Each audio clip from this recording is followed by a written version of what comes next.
All right, everybody. All The right. topic for today is, well, we're going to take a look at how to start creating the characters for the stories you're writing. One way of doing that is to come up with what's called a character sketch. I don't mean a sketch like a drawing. I guess that's obvious. It's a sketch is a way of getting started on defining your character's personalities. To begin, how do we create fictional characters? Well, we don't just pull them from thin air, do we? I mean, we don't create them out of nothing. We base them, consciously or unconsciously, we base them on real people. Or we blend several people's traits, their attributes, into one character. But when people think fiction, they may assume the characters come from the author's imagination. But the writer's imagination is influenced by real people. Could be anyone. So pay attention to the people you meet. Someone in class, at the gym, that guy who's always sitting in the corner at the coffee house, your cousin who's always getting into dangerous situations. We're pulling from reality, gathering bits and pieces of real people. You use these people and the bits of behavior or characteristics as a starting point as you begin to sketch out your characters. Here's what you should think about doing first. When you begin to formulate a story, make a list of interesting people you know or have observed. Consider why they're unique or annoying. Then make notes about their unusual or dominant attributes. As you create fictional characters, you'll almost always combine characteristics from several different people on your list to form the identity and personality of just one character. Keeping this kind of character sketch can help you solidify your character's personality so that it remains consistent throughout your story. You need to define your characters, know their personalities so that you can have them acting in ways that are predictable, consistent with their personalities. Get to know them like a friend. You know your friends well enough to know how they'll act in certain situations, right? Say you have three friends. Their car runs out of gas on the highway. John gets upset. Mary remains calm. Teresa takes charge of handling the situation. And let's say both John and Mary defer to her leadership. They call you to explain what happened. And when John tells you he got mad, you're not surprised because he always gets frustrated when things go wrong.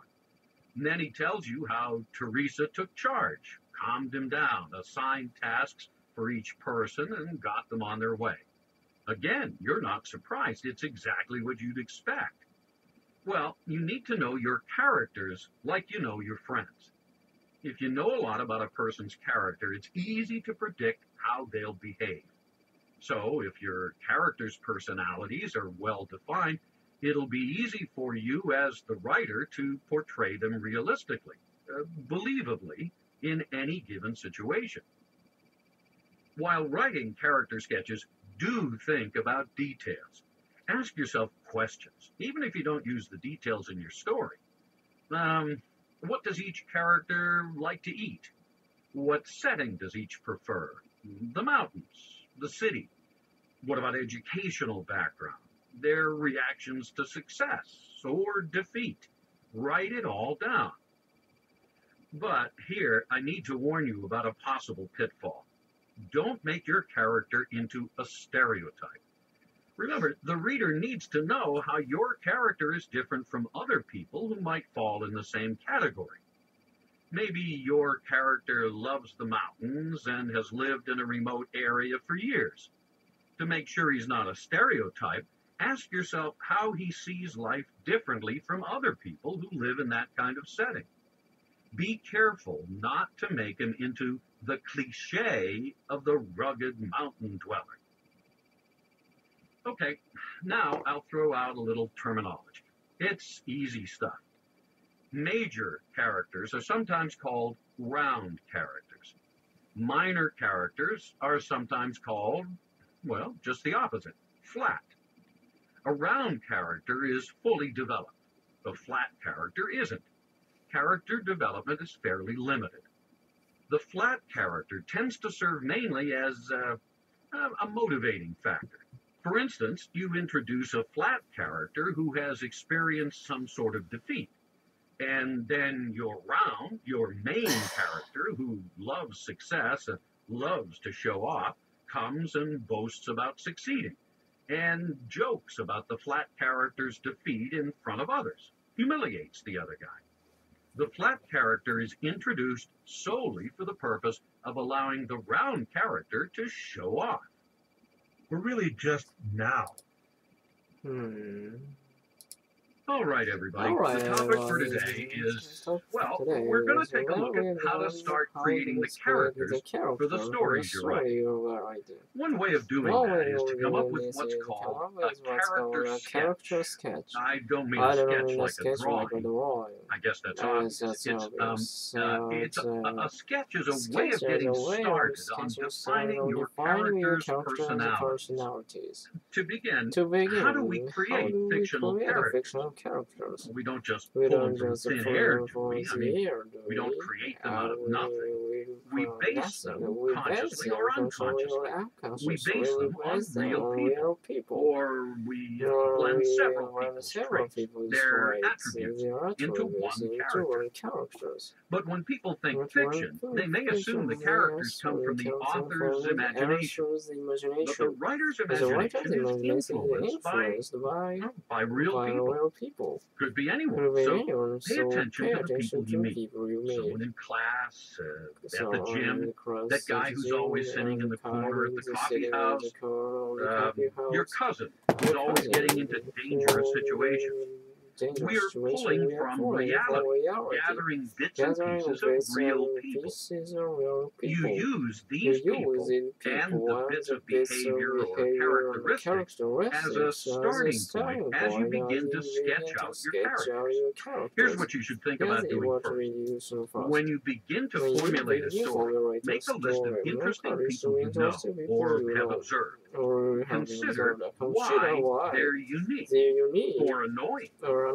Then make notes about their unusual or dominant attributes. As you create fictional characters, you'll almost always combine characteristics from several different people on your list to form the identity and personality of just one character.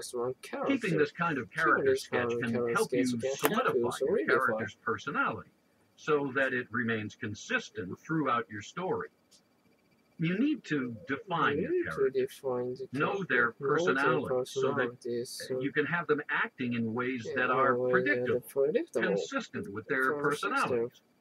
Get to know them like a friend. You know your friends well enough to know how they'll act in certain situations, right? Say you have three friends. Their car runs out of gas on the highway. John gets upset. Mary remains calm. Teresa takes charge of handling the situation. And let's say both John and Mary defer to her leadership. They call you to explain what happened. And when John tells you he got mad, you're not surprised, because he always gets frustrated when things go wrong. And then he tells you how Teresa took charge, calmed him down, assigned tasks for each person, and got them on their way. Again, you're not surprised. It's exactly what you'd expect. Well, you need to know your characters like you know your friends. If you know a lot about a person's character, it's easy to predict how they'll behave. So, if your character's personalities are well defined, it'll be easy for you as the writer to portray them realistically, believably, in any given situation. While writing character sketches, do think about details. Ask yourself questions, even if you don't use the details in your story. What does each character like to eat? What setting does each prefer? The mountains, the city. What about educational background? Their reactions to success or defeat? Write it all down. But here, I need to warn you about a possible pitfall. Don't make your character into a stereotype. Remember, the reader needs to know how your character is different from other people who might fall in the same category. Maybe your character loves the mountains and has lived in a remote area for years. To make sure he's not a stereotype, ask yourself how he sees life differently from other people who live in that kind of setting. Be careful not to make him into the cliché of the rugged mountain dweller. Okay, now I'll throw out a little terminology. It's easy stuff. Major characters are sometimes called round characters. Minor characters are sometimes called, well, just the opposite, flat. A round character is fully developed. A flat character isn't. Character development is fairly limited. The flat character tends to serve mainly as a motivating factor. For instance, you introduce a flat character who has experienced some sort of defeat, and then your main character who loves success and loves to show off, comes and boasts about succeeding, and jokes about the flat character's defeat in front of others, humiliates the other guy. The flat character is introduced solely for the purpose of allowing the round character to show off. Beginning to understand how